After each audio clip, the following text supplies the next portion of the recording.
Había unha vez un home que tiña un fillo chamado Juan, que non lle tiña medo a nada. Un día Juan decidiu marchar da casa en busca do medo.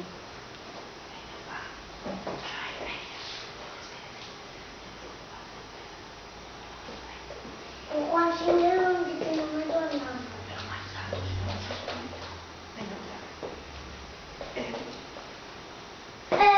Juan sin medo non lle teño medo a nada. Camiñando, camiñando, chegou a un reino onde reinaba o rei Hugo. Que lle dixe? Hugo, séntate. Daniela, veña.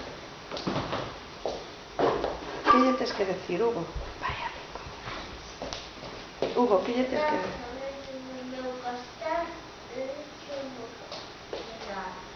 Vale, se pasas a moi, pero telo que decir máis alto, senón a cámara...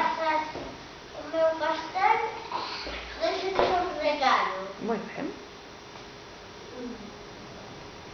Juan sen medo non tiña medo, así que preparouse para ir a dormir. Lavou os dentes,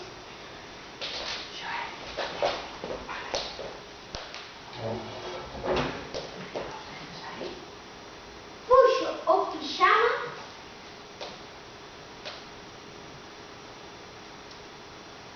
e deitouse.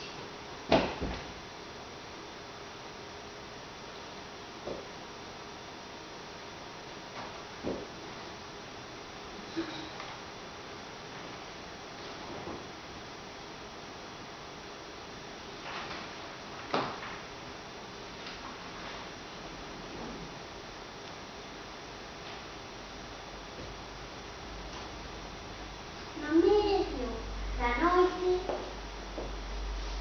cando Juan xa estaba dormindo, apareceron na súa habitación dúas fantasmas que o querían asustar. Como asustades? Sofía, non se escoita, máis alto. Candela, a ver, asusta. Más, veña. Anda alrededor da súa cama. Sofía, anda alrededor da súa cama.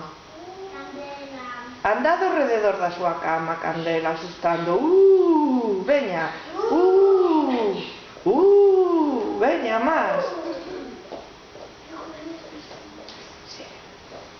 Fantasma, Sofía y ¿Qué Candela. no, Iria? Lo que está en rojo tú no lo tienes que leer.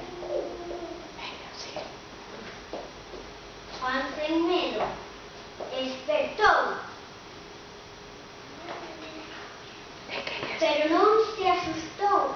E as fantasmas marcharon. Dillo, non teño medo. Cansadas. Dilles, non teño medo. Non teño medo. E vos, papá. Intentar asustar así. E Juan sen medo volveu a dormir. Pola mañá... Volveu a dormir, espera, Iria, mira pa el, deixalle que se meta na cama. Para un pouco. Volveu a dormir. Pola mañá cedo levantouse. Xoel, escoita, ven.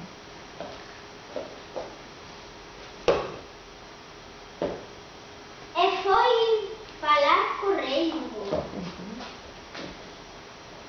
e pedir o regalo. Non lle podes dar nada, Hugo, non lle dá. Eu son premio, pero o rei Hugo quería que o premio de Juan sen medo fora casar coa súa filla, a princesa Daniela. E entón Juan sen medo, Daniela dixéronlle ao rei Hugo: No. As nenas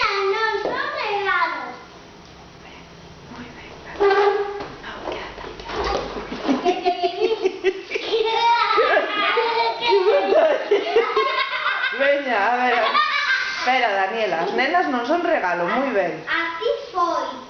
Lle explicaron. Ahora vos facedes que estades falando con Hugo explicándolle as cousas en baixiño, poñéndevos aí a falar con el, como se estuverades falando con el, facendo así. Veña, Hugo, tú non, tú sentado. Veña. Veña, moi ben, Daniela, explicándolle. Iria, tú tens que seguir falando. Así foi como lle explicaron ao rei que eles poderían ser amigos para vivir aventuras e xogar, xa que a princesa Daniela tamén era moi valente e aventureira e convenceron ao rei Hugo. para que nunca máis ofrecera como premio a súa filla. E dende entón os valentes Juan sen medo e a princesa Daniela andan polos contos loitando contra xigantes e dragóns, facéndose amigos de outras nenas e nenos valentes e axudándolle a todos os que